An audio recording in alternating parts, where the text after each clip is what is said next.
This early morning, let's answer a question from social media. This is Lama Jigme Gyatso trying to adjust his camera of the Buddha Joy Meditation School. Welcome to Meditate Like a Jedi. This is the Lama you are looking for. This morning, we could chant and meditate and enjoy a lesson or two, but first, whoopsie, if you love Star Wars and you wish to meditate as transformatively as Princess Leia on Ajahn class under the guidance of her brother, almost said Mark Hamill, Luke Skywalker, be sure to subscribe and ring that notification bell. Oh, someone's a bit daft this morning. Let's see. If at any point during this morning's live stream you have a question about meditation or philosophy or even chanting, there is no need to be bashful. Simply type your question in the chat window on the right-hand side of the screen.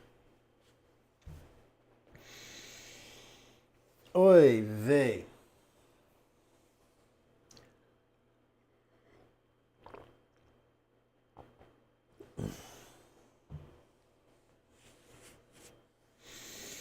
So, what am I looking for? I guess I'm going to tap button 5. So, Right Friend asked, meditation on thoughts versus meditation on emotions. Right Friend continued, I'm thinking what happens first, emotions or thoughts. What's the best way to meditate on them? When I usually want to meditate on my thoughts, I focus on noticing the constructs and perspectives that I subconsciously put on myself. And when I want to meditate on my emotions, I focus on just saying what I'm feeling onwards. It feels like those two aren't usually present and can be identified at the same time. Wow. Okay, so this person gets full points for enthusiasm. Okay, that's awesome. This person's enthusiasm, chef's kiss. Now,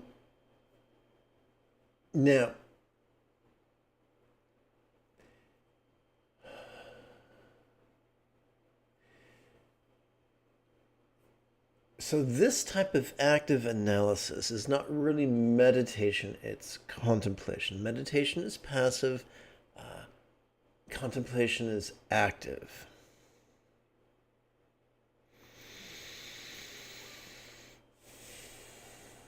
So, upon the Buddha's path,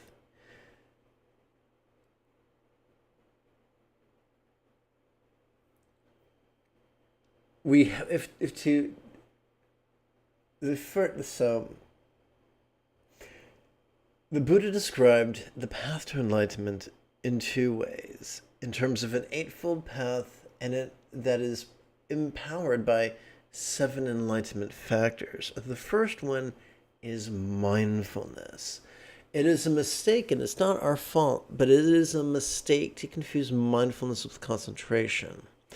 And to understand this, I'm going to push button number 1, button number 2, and try to show you 2 lists of attributes. Okay, so we have yang and we have yin. Now, yang and yin have different meanings in different contexts. In the philosophical context of Lao Tzu's 81 chapters of the Tao Te Ching, yang and yin are adversarial. Yang is rigid, fearful, controlling, elitist, and competitive, and yin is flexible, loving, laid-back, egalitarian, and cooperative. In several passages in the Tao Te Ching, the reader is cautioned that although it can be useful to be aware of yang type of thinking and type of strategies, always choose yin. So, which do you think describes concentration more? Flexible and laid back, or rigid and controlling? 9 times out of 10, you'll identify correctly concentration with being a yang attribute and one to be avoided. So, if mindfulness, think of it this way. we evolved in such a way that each in-breath would access the sympathetic nervous system ensconced within the thoracic region of our spinal cord. When that happens, we are wired to notice things, not actively, but passively. We're wired to notice things vulnerably. Oopsie, is there a camera here? No, it doesn't look like it, which is odd. Okay, so let's go back so you can see my finger. I guess not. We're wired to notice things vulnerably, passively, viscerally, and randomly, which means we don't choose what to notice. It comes up spontaneously, organically. And the only label we need ever use during our inhalation is the word, the pronoun this.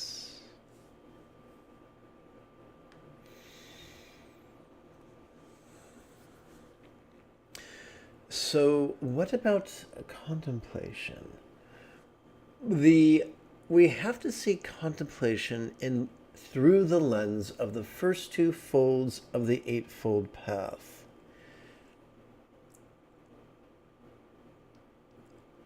Which could be succinctly described as compassion and the three marks of reality, which kind of sounds like a Motown group, doesn't it? So, for instance, just noticing stress would be the first mark of reality. In response to vulnerably noticing stress,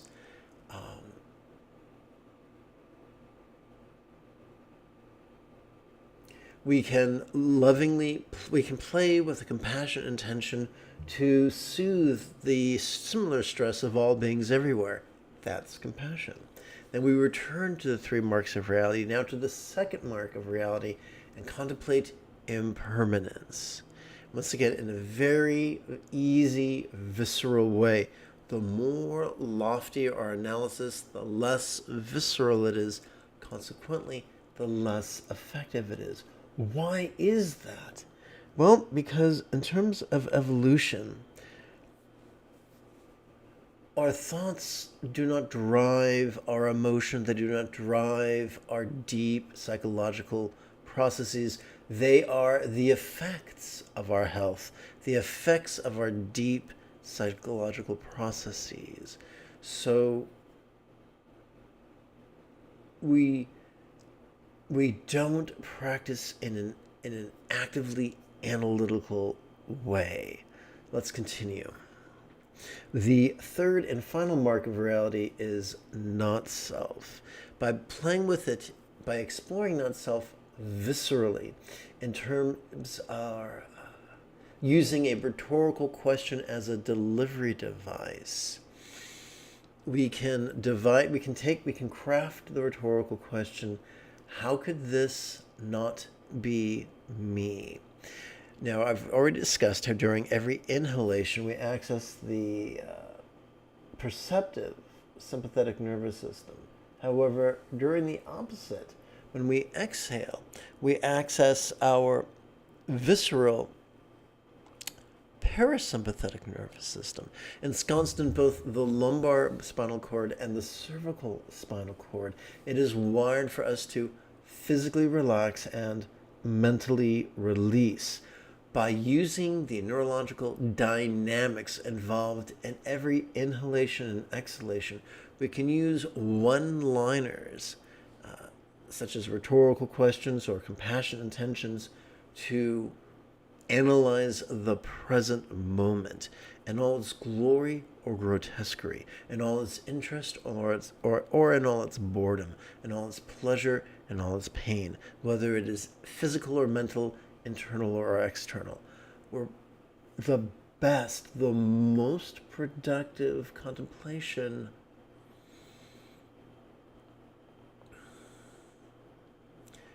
is visceral.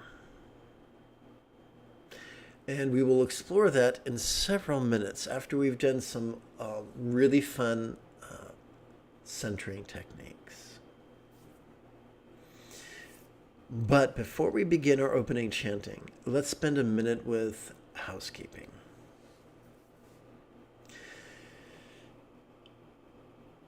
Every day I broadcast, I stream 4 meditation classes without any ads, health permitting.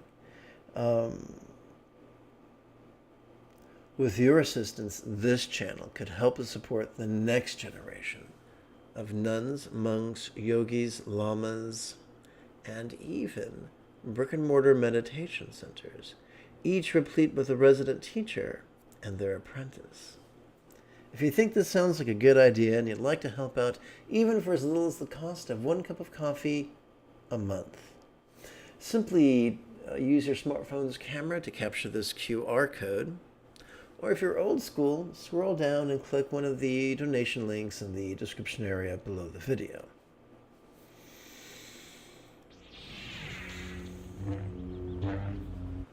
Now let us play with the latest iteration of Love and Letting Go.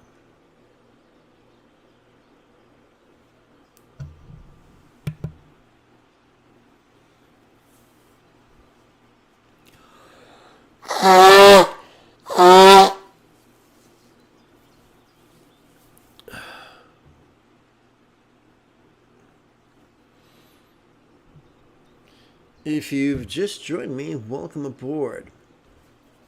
When you have a question about meditation or philosophy or even chanting, type your question in great detail in the chat window on the right-hand side of the screen.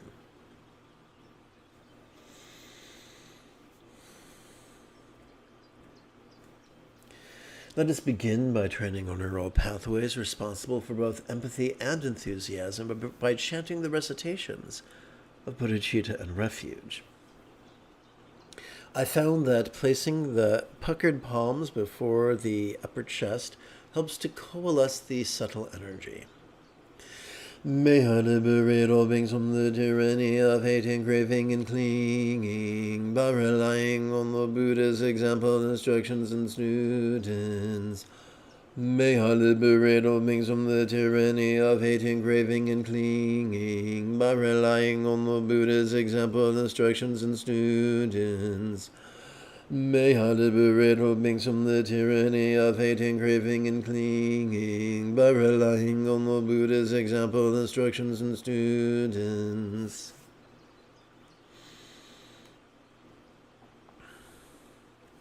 Let us chant Acharya Buddharakkhita's translation of the Metta Sutta.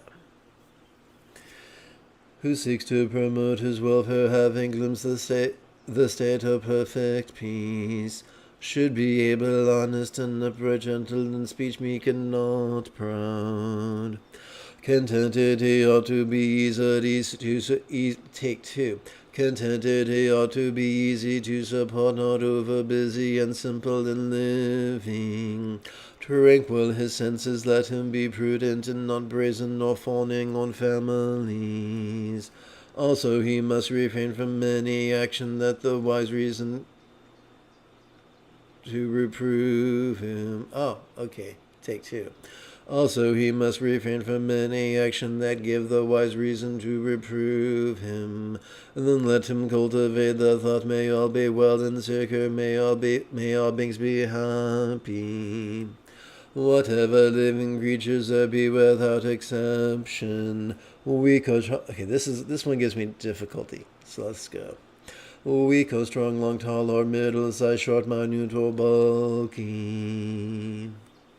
Whether visible or invisible, in those living far or near, though born and those seeking birth, may all beings be happy.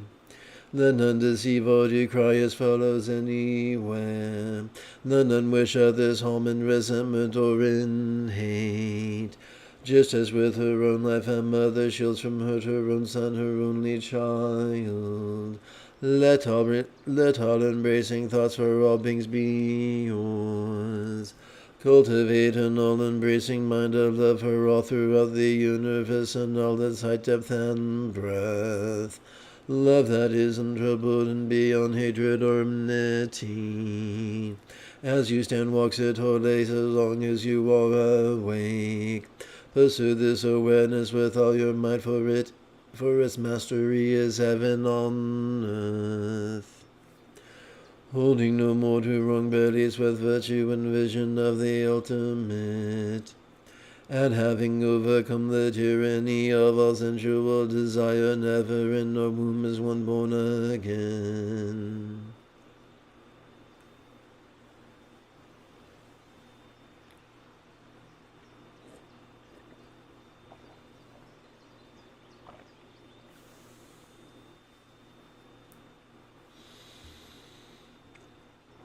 When reading the Buddha's most popular the most popular meditation manual attributed to the Buddha, we see bhavana, our meditation, our mental culture, divided into shamatha and vipassana, settling or centering, and analysis. So we're going to use love to center. You might call that metta meditation or metta bhavana or metta samatha. It doesn't matter. You can call it George.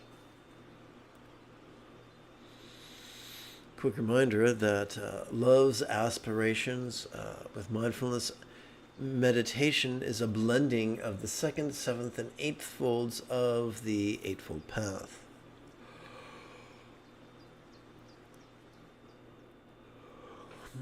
Let's relax into circumstantial love.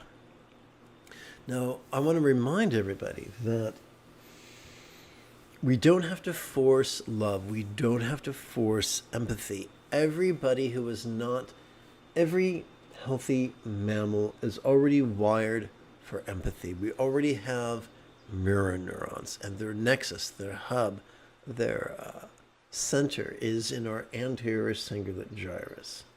So we're just capitalizing on our empathy.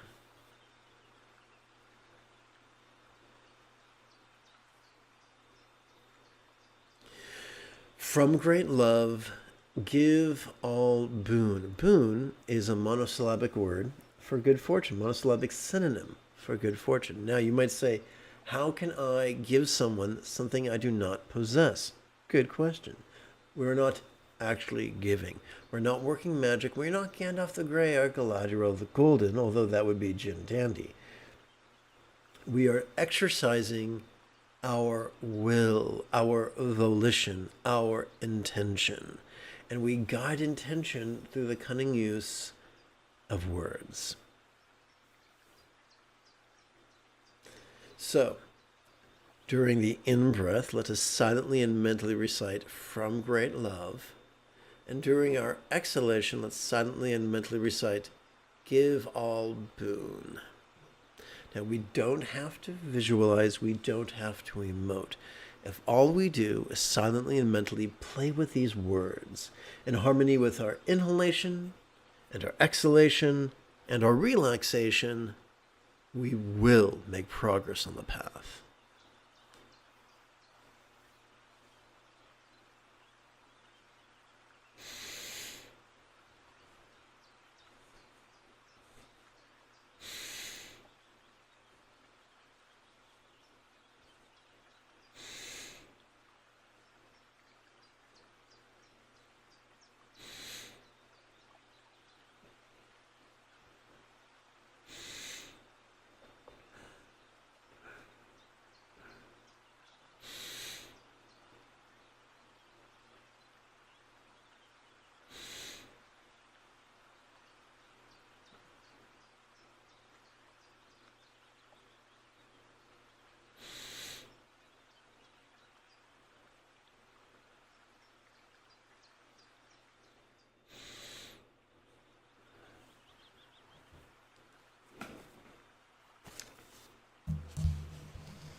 So we're going to do a quick edit.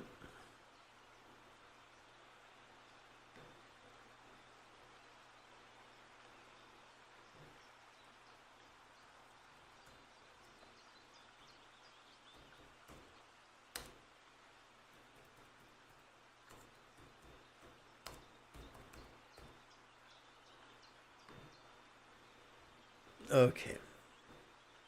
Now I'm going to make sure that the display is still synchronized.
One of the great ironies is as follows. There's a lot of elitism has crept into Tantric Buddhism.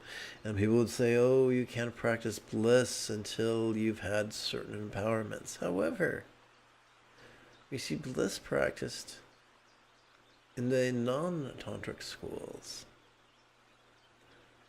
through the power of love, through the power of wordplay.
So the whole subject falls into the whole loving desire to benefit others fits under the heading of the second fold of the Eightfold Path right aspiration.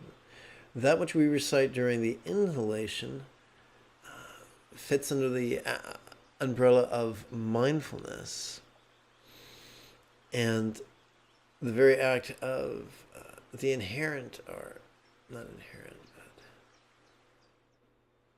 the latent relaxation and release inherent in our each exhalation is our meditation.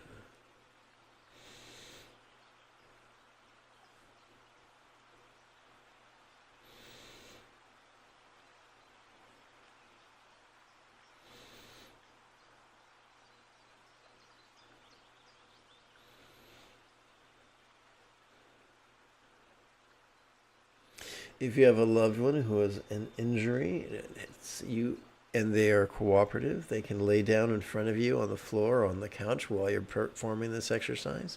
You can lay your hands on either side of the body part that feels unwell and perform this exercise for 20 or 30 minutes. Your love is powerful.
We switch gears and now relax into physical love, which sounds a bit more bound chicka bound bound than I really intend.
Let us relax into interpersonal love.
So the key to really making this meditation work, this love meditation, is this.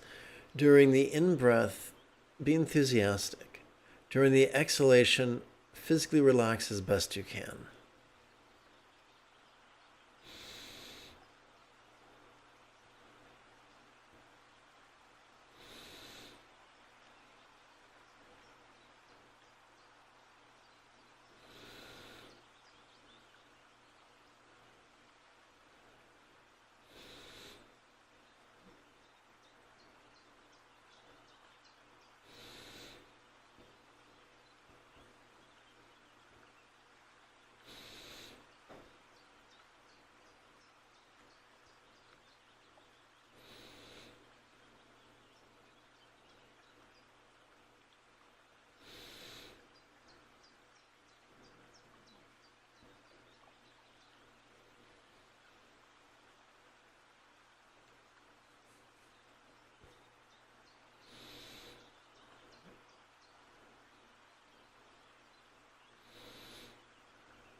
We switch gears now and choose to relax into mental love. What is mental love? It's a love that lavishes each mind with peace, or at least it intends to.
And now we switch gears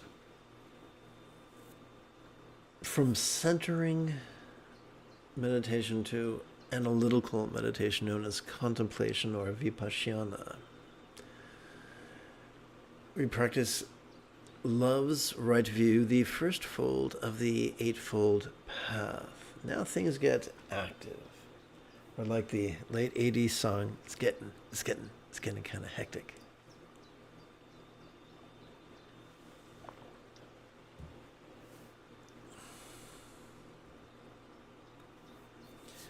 We're going to rely on rhetorical questions. We're going to bring the mind into the path of vulnerability with this rhetorical question. It's not our job to answer the question. If all we do is silently and mentally recite these words in harmony with our inhalation and our exhalation and our relaxation, we will make profound progress on the path. This contemplation is not cerebral as much as it is visceral.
Let's bring the mental into the path of compassion.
Good morning. Welcome to the live stream. When you have questions about meditation or philosophy, type them in great detail in the chat window on the right-hand side of the screen.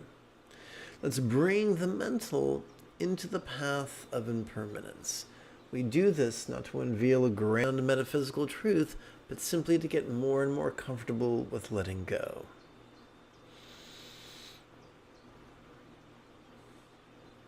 These questions are rhetorical. .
Let's bring the mental into the path of selflessness for the sole purpose of getting better and better at letting go.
So this is how it works. As we breathe in, we mentally recite, how could mind?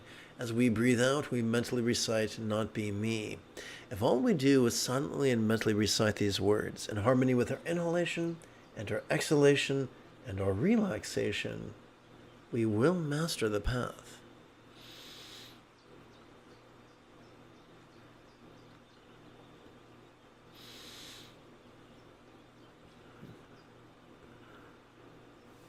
Welcome to the world of visceral contemplation. We switch gears from the mental to the interpersonal. And the interpersonal can often be described as the ties that bind. So we're going to use the word ties as a one-word, as a monosyllabic synonym for the interpersonal. We begin by bringing the interpersonal into the path of vulnerability.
Let us bring the interpersonal into the path of compassion.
Now let us bring the interpersonal into the path of impermanence, that we may better let go, not necessarily intellectually, but viscerally, where we live.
Let us bring our experience of the interpersonal into the path of selflessness, that we may, for the sole reason of getting better and better at letting go.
We shift gears now from the interpersonal to the physical.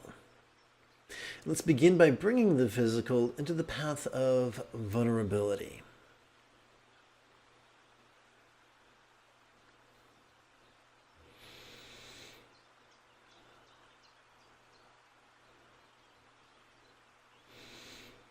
And you'll notice that this contemplation is not cerebral, but actually visceral, because we're relying on the, uh, the autonomic nervous system and our viscera.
We're going to shift gears now and bring our experience of the physical into the path of compassion.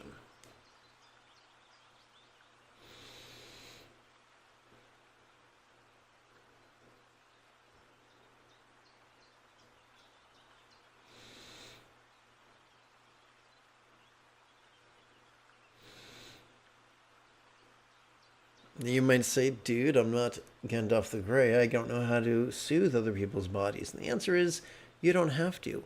Playing with these words in harmony with our inhalation, exhalation, and relaxation will strengthen the neural pathways responsible for empathy. And that is crucial to our journey upon the path of enlightenment.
Let us bring our experience of the physical into the path of impermanence that we may better let go.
Let us bring the physical into the path of selflessness, that we may get better and better at letting go.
We shift gears now from the physical to the circumstantial.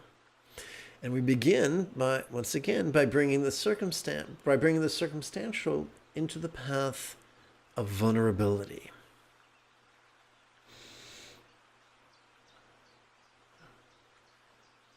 And of course, we're using the word lance as a monosyllabic synonym of circumstance. Or in this case, the plural, circumstances.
Let us bring the circumstantial into the path of compassion.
I must write a note.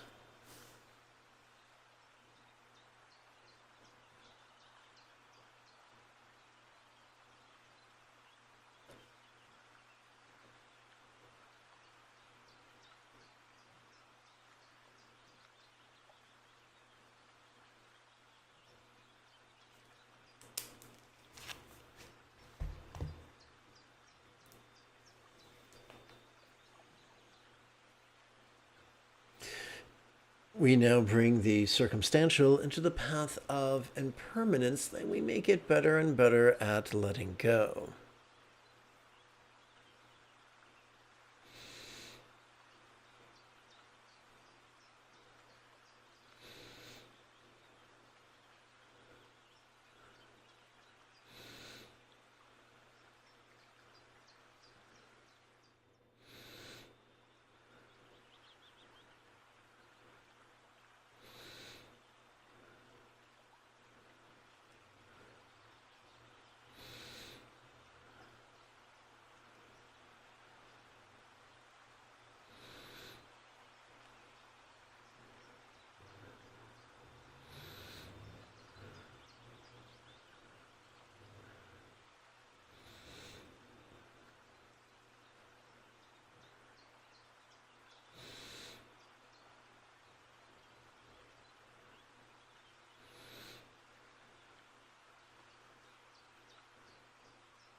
And lastly, let us bring our experience of the circumstance into the path of selflessness, that we might make letting go into a beneficial habit.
Let us seal our practice with 4 chants, beginning with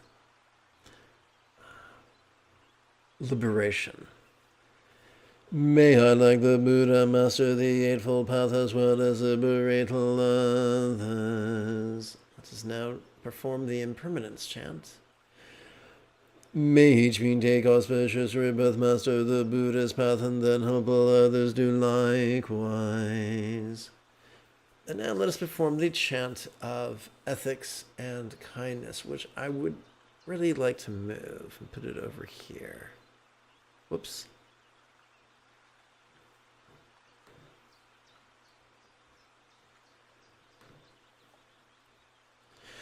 May all beings practice of kind communication, conduct, and calmness flow spontaneous and uncontrived.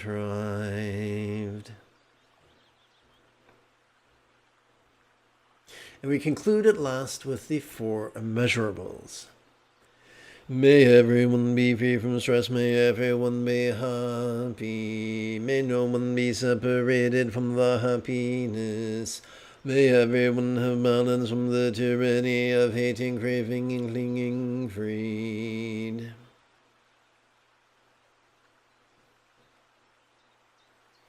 If you feel that I have earned it, type something in the chat window, give this live stream a thumbs up, and share it on social media. In approximately 2.5 hours, I would very much like to return to lead this today's mid-morning meditation. Until then, may you and yours be happy and healthy. And if you are as geeky as me, this is the way.